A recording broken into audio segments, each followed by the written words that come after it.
Assalomu alaykum. Men chempion bo'la olmadim. Sportga yutasan yo yutqazasan, lekin bolalarim uchun har doim men chempionman. O'zbekistonning prezidentidan, rahbariyatlaridan, prokuraturadan, sudyalardan men minnatdorman, chunki farzandlarimning yoniga ozodlikka chiqarishdi meni Damashqning arestiga. Men ularga rahmat deb aytaman. Shu musobaqamdan keyin hayotim juda ham teskariga aylanib ketyapti. Eski haydagan mashinalarim videolari chiqib ketdi.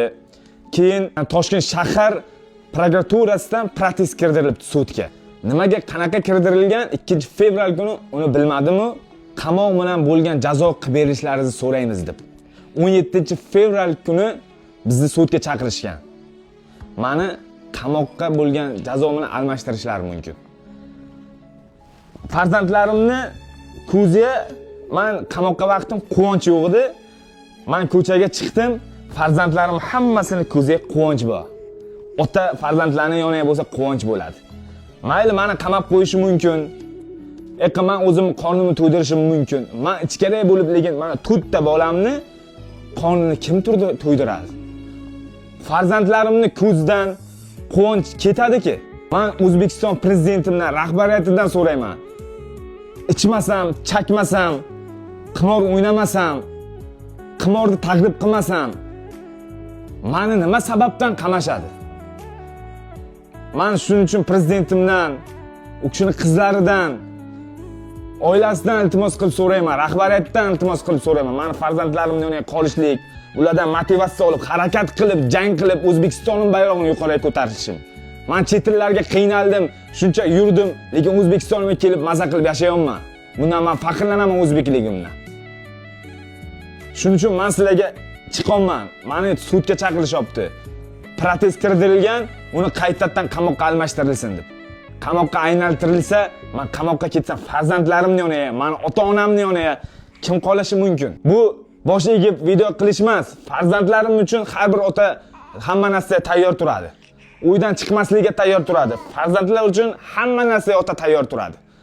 Sizlarga shuning uchun murojaat bilan chiqaman. Xalqim, qamalishim oldidan video qilganman. Mana chiqibman sizlarga rahmat aytdim. Prezidentimdan, xalqimdan yana ham sizlarga iltimos qilib, yana ham sizlarga chiqaman. Blogerlardan yetib borsin prezidentimga, rahbariyatlarda men qolishligim. Farzandlarim yoniga O'zbekistonning bayrog'ini yuqoriga ko'tarishga. MMAdan birinchi marta chiqdim, birinchi marta MMAga. Alloh xohlamadi yutqazdim. Lekin men kulachga, moytaysman. MMAni ham shug'ullanaman-da, men shunaqa qaytmayotgan bo'laman. Bayrog'imni yuqoriga ko'tarib, qanaqa O'zbekiston o'g'ilonlarini ko'rsatish uchun-ki.